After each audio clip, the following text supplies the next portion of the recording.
for all 10 days of Stampede. So make sure you go for a tour and don't miss your opportunity to get a ticket. Brought to you by Global News Radio 770 CHQR.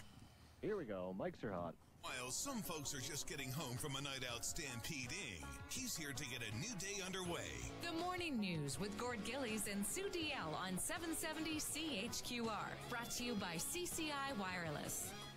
At the Barns today, which is always super neat to do, and it's great to chat with some of the outriders and some of the drivers. Sutherland name is so classic with horse racing and Chuckwagon, the Rangeland Derby. And Mark is joining us now. Good morning to you. Good morning, Gord. Let's talk about what happened the other night. I hate to jump right to the Aubrey situation, but chatting during the commercial there, you mentioned this is something you'd like to talk about, in the fact that a rule change really helped perhaps save disaster the other night when Aubrey went down.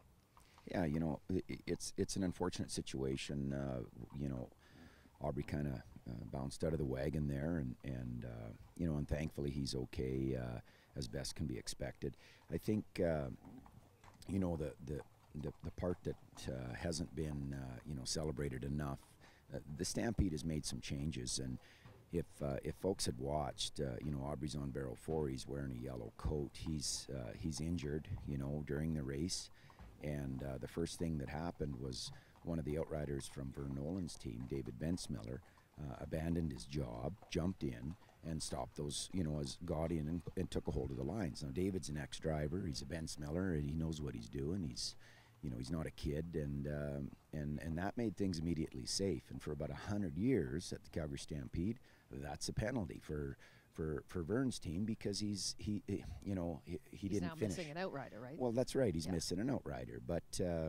You know, I'm not sure that the rules that were here in 1912 make the same sense, No, and the Stampede isn't sure either. And they said we're changing them, and I applaud that. And you know, and I also applaud David jumping in there, because that's a tough task as well. You know, do I jump in? Well, I mean, I don't know, because you jump in, but he did it, and it was a good thing, and I'm sure that. That everybody's happy that there's a change now. A reminder of the risks and the dangers. You've tumbled off, and did you not hang on underneath your wagon all the way around a track? Yeah, well, you know, I mean, each situation is different. I think that, again, you know, I think it's important for people to know that in Aubrey's situation, there was no horses injured. And the reason is because there's a number of professionals on the racetrack, like David Bensmiller, like myself, like Vern Nolan. We talked about it going around the racetrack. Okay, Aubrey's outfit's over here. Aubrey's laying here last time I left the infield. We're going to drive around them. You know, we're not... I can drive my Chuckwagon on a racetrack at 60 kilometers an hour better than most people in Calgary can drive in a parking lot. Yeah. Because I'm a professional, and they're just drivers. Yeah. And it doesn't mean that you know, I'm not going to have an issue. It just means that I'm less likely to, or if there is one, then I can hopefully handle it. Yeah. So I think, yes, I was, you know, it was a number of years ago when I come out of the wagon and was getting drugged by the lines, and I was able to climb under the wagon and hang on, and my whole goal was try to get back into the wagon. But thankfully then as well, there was Chance Vegan and Rio King were riding beside me after the race, because they were doing it before the race because they were on my team. The rules were different back then. So after the race, 2 other outriders from other teams jumped in and helped and stopped the horses. Everything was okay. I was okay. And how long were you hanging on under there? About 1 minute and 11 seconds. That's Sadly, that was one of my slower runs. It was about 1 minute and 35 seconds. But you know, if you ever want to win day money, it's when you're hanging under the wagon. That's like a movie, seeing somebody hanging underneath.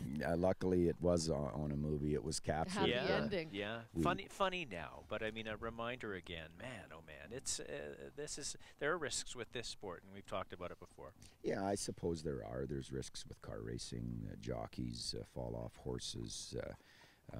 You know, I've seen some people get hurt pretty bad playing hockey. It's a professional sport. There's no contact in ours, but there's speed. Technically.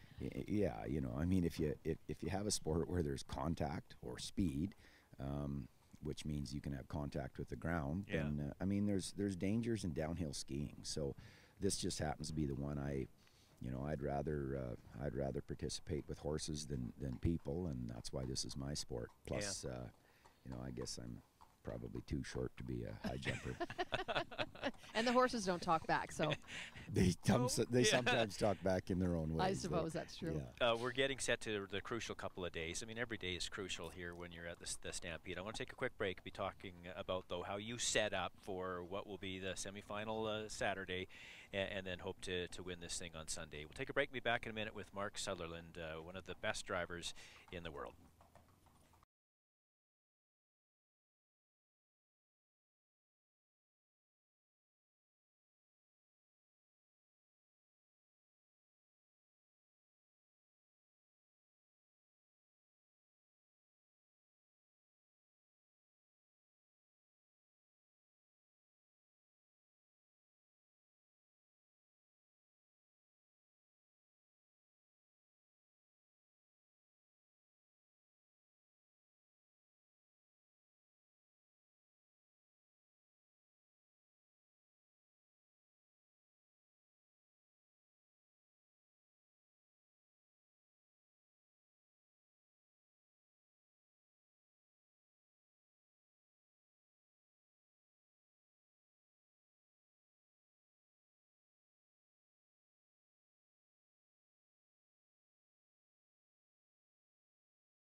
.8:19, sun is up. It's really warming up now. It'll be a hot one down here at the Stampede grounds. It'll be a dry conditions. Mark Sutherland is joining us now to talk about his go so far. Sitting fifth.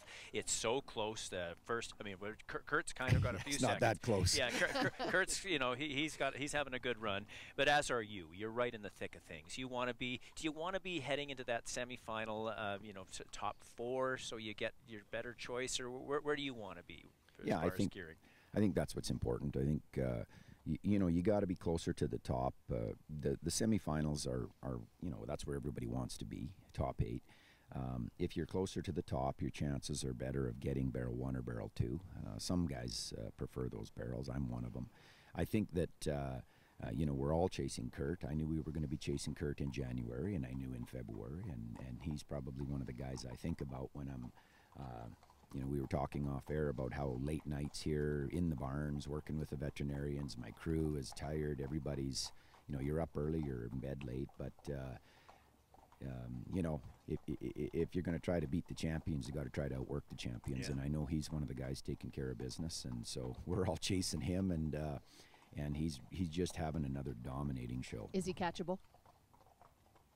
I doubt it, honestly. Kurt will have to make a mistake. He's not catchable the way he's running and the way he's driving. He's got an amazing outfit or group of horses. He's a tremendous driver, certainly the toughest competitor we've got right now, and things are clicking. Now, 3 weeks ago, I'd have said yeah, easily, because things weren't clicking for Kurt. And you know how funny it is when things aren't working for a guy like that at that caliber. He only won 2 shows. Yeah. So, yeah. But he didn't win all 4. Yeah. If and I'm not wishing him any bad luck, but if Kurt has some bad luck, somebody's going to catch him. If he doesn't, he's won the pickup. And then when we get to semifinals, he's catchable. Yeah.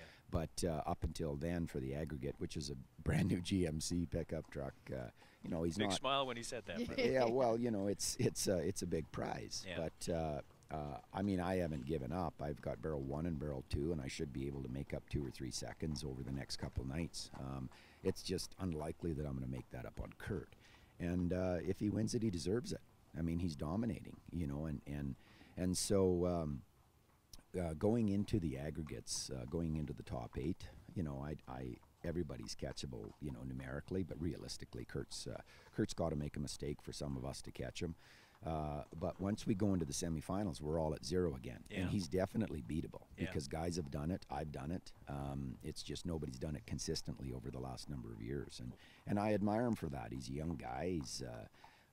And he's doing great. And so, but when it comes to Saturday, the final 8, if I'm in there, he's just another competitor. Hang on. Yeah, because I mean, I know I can outrun him. Yeah. It's just that he's got a heck of a lead on us now going into the top 8. Good luck the rest of the way. Always great chatting with you. Love your honesty and just your perspective, getting the bigger picture on what you do during Stampede. Good luck.